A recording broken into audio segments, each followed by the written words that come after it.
Jadi, Pak Ketua, ada 3 daerah yang mirip seperti ini, yaitu 1 Surabaya, Jawa Timur, yang jumlahnya distribusinya mencapai 91 juta, di Jakarta.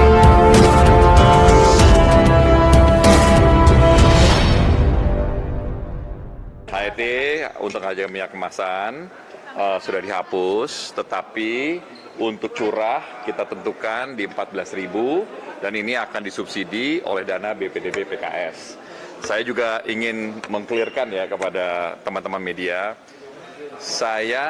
kita pemerintah tidak pernah mengalah apalagi kalah dengan mafia.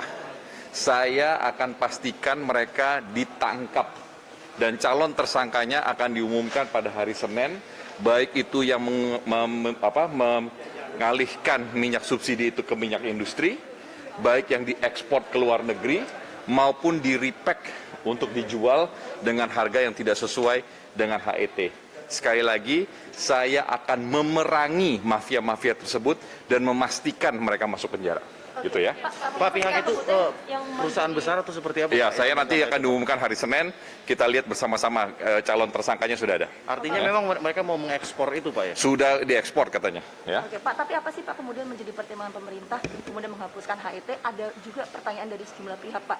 Kenapa kemudian penghapusan HET ini dilakukan di tengah sudah ada ketersediaan minyak goreng di pasaran? Sementara kemarin ketika kelangkaan minyak goreng terjadi, HET diberlakukan oleh pemerintah. Jadi gini, kalau kita bisa melihat bahwa memang ini terjadi disparitas harga yang sangat tinggi antara harga daripada keekonomian dan harga yang ditentukan kemarin.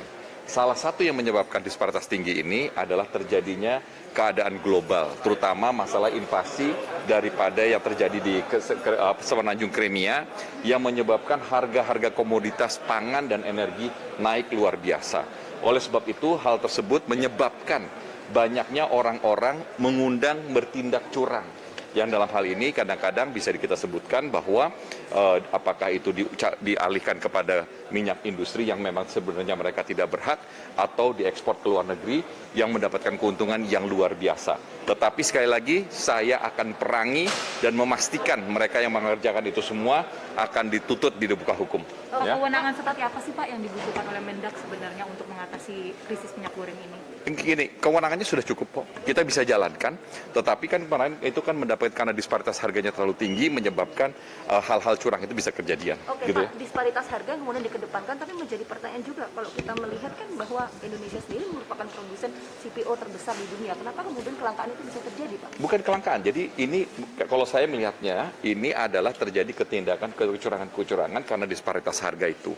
Jadi memang melawan mekanisme pasar itu kadang-kadang menyebabkan orang-orang yang tadinya tidak berpikiran untuk curang jadi curang. Nah, ini yang kejadian dan mudah-mudahan bisa diselesaikan oleh kepolisian pada kesempatan pertama. Konkretnya seperti apa Pak? Langkah antisipatif supaya tidak ada lagi penyimpangan artinya? Ya, ini sekarang, jadi kan sekarang ini kita sudah lihat bahwa kita sekarang akan meregistrasi daripada industri-industri yang menggunakan minyak. Jadi nanti mereka mesti registrasi supaya ketahuan ke industri mana saja minyak-minyak ini jalan.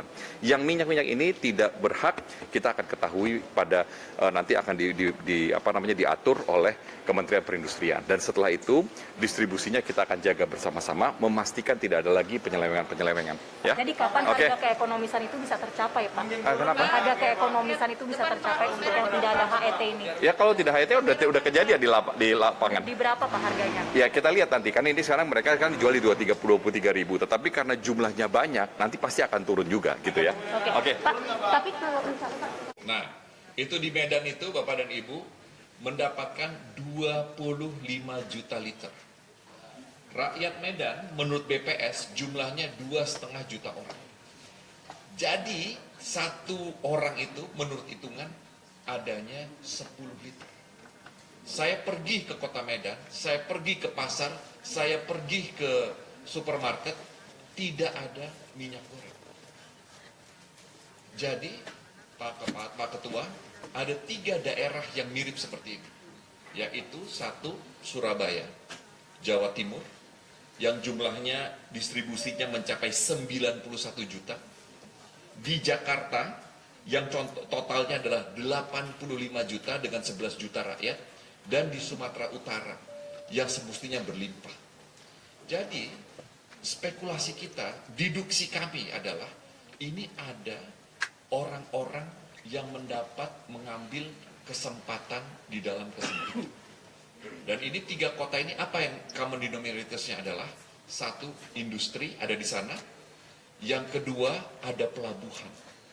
Jadi Bapak dan Ibu, kalau ini pelabuhannya keluar dari pelabuhan rakyat, 1 tongkang bisa 1.000 ton atau 1 juta liter, dikali 7.000, 8.000 rupiah, ini uangnya 8 sampai 9 miliar rupiah. Bapak pimpinan, Bapak dan Ibu yang saya hormati, Kementerian Perdagangan tidak bisa melawan penyimpangan tersebut. Jadi Bapak dan Ibu, ini saya ambil, begitu kita bicara dengan Satgas Pangan pertama kali, yang dipunyai oleh Kementerian Perdagangan pasalnya ada 2, yaitu Undang-Undang pasal, kalau tidak salah saya, Undang-Undang nomor 7 dan Undang-Undang nomor 8, tetapi cangkokannya itu kurang untuk bisa mendapatkan daripada mafia dan spekulan ini. Jadi Bapak dan Ibu, yang terjadi adalah ketika kebanyakan daripada minyak ini tidak bisa dipertanggungjawabkan, makanya terjadilah kemiringan tersebut. Jadi pelajaran yang kami dapat dari sini adalah ketika harga berbeda melawan pasar segitu tinggi, dengan permohonan maaf, Kementerian Perdagangan tidak dapat mengontrol. Karena ini sifat manusia yang rakus dan jahat. Oleh sebab itu Bapak dan Ibu, sementara ini Bapak dan Ibu, kita mempunyai datanya. Tetapi sekarang lagi diperiksa oleh polisi, oleh kepolisian, oleh Satgas Pangan. Tetapi keadaannya sudah menjadi sangat kritis dan ketegangan yang mendesak. Oleh sebab itu, beberapa measure mesti kita kerjakan.